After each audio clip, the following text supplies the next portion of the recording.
Poin ke-11 kata beliau sibuk dengan anak dan istri. Dan teman-teman sekalian sibuk dengan mereka adalah hal yang baik, boleh saja. Kita sibuk penuhi kebutuhan mereka, iya.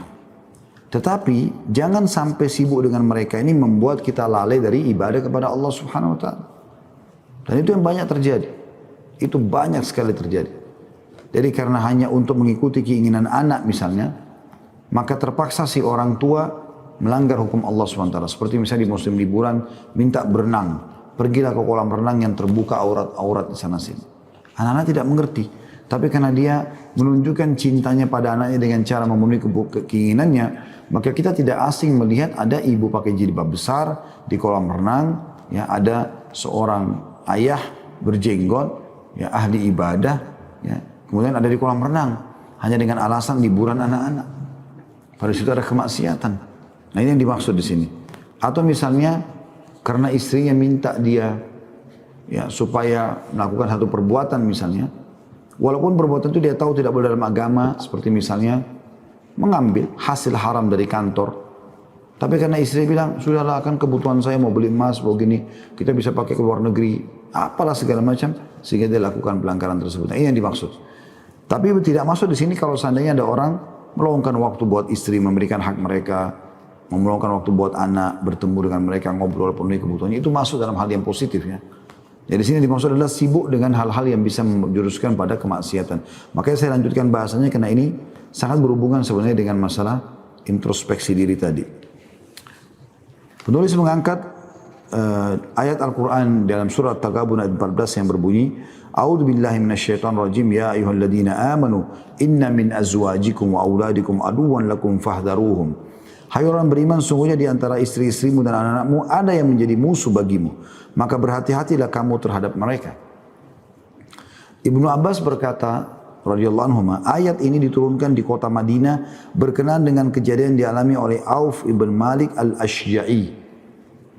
Disebutkan oleh At-Tabari dalam atau dari Atha bin Yasar, ia berkata bahwa surat Taghabun secara keseluruhan diturunkan di kota Mekah kecuali ayat hai orang beriman sesungguhnya di antara istri-istrimu dan seterusnya. Karena ayat ini diturunkan berkenaan dengan Auf bin Malik al-Ashja'i, yaitu seorang pria yang memiliki istri dan seorang anak. Jika Auf hendak pergi berperang, maka keluarganya menangis sambil berkata kepadanya, kepada siapa engkau akan titipkan kami? Maka hati Auf menjadi ibah, lalu ia tidak pergi berperang.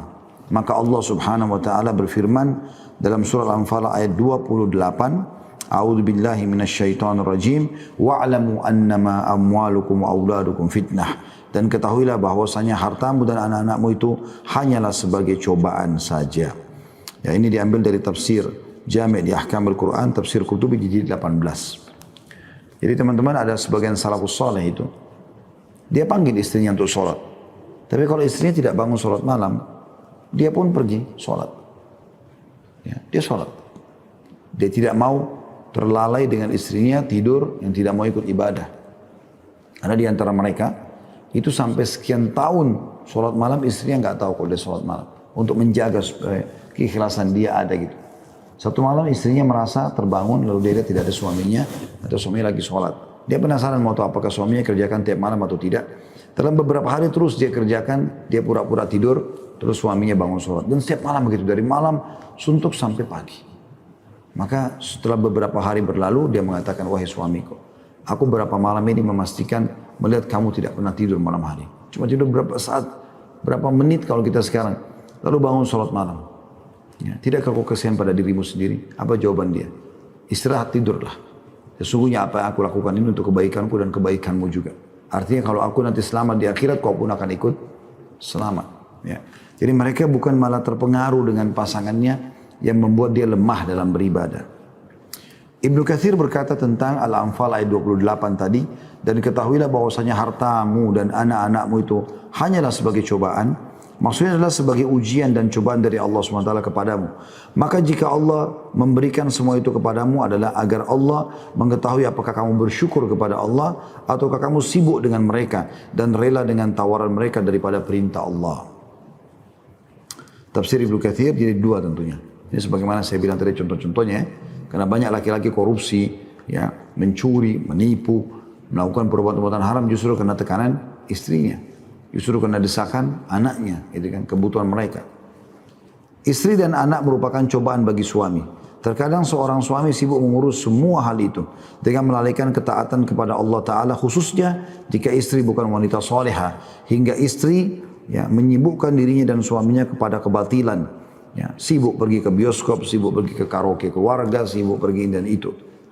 Berapa banyak kaum pria yang berpaling dari ketaatan terhadap Tuhannya hanya karena istri dan anaknya. Oleh karena itu, seorang pria hendaklah berusaha mendapatkan istri yang salehah yang dapat membantunya dalam urusan dunia dan agamanya. Sesungguhnya dunia adalah kenikmatan sementara dan sebaik-baik kenikmatan dunia adalah wanita yang salehah. Sebagaimana Nabi SAW sabdakan dalam hadis sahih. Dunia ini semua perhiasan, tapi ketahuilah sebaik-baik perhiasan adalah wanita salehah. Bagaimana Talha bin Ubaidillah radhiyallahu anhuma pernah menemukan keuntungan dagangannya sangat melimpah. Maka dia tidak bisa tidur gelisah. Istrinya pun lalu lihat, kenapa? Ada apa Talha? Kenapa kau tinggi ini? Kenapa sampai seperti ini? Belum pernah saya lihat seperti ini keadaan. Maka dia mengatakan, hartaku telah melimpah. Tadi dia tidak mau bilang, dia mengatakan, wahai istriku, kau sebaik-baik istri seorang muslim. Artinya, enggak masalah, jangan jadi beban pikiranmu. Kata istrinya, enggak, kalau gitu coba ceritakan pada saya. Mungkin saya bisa bantu. Kata dia, harta sudah makin banyak di gudang saya, lagi banyak harta ini. Saya takut nanti Allah hisapin. Lalu kata istrinya, apa yang saleh? Untuk apa jadi beban pikiran? Bagi-bagiin aja supaya nggak ada beban. Sedekahkan. Jadi bukan malah dia bilang, kalau gitu berikan kepada saya beri kebutuhan saya, enggak.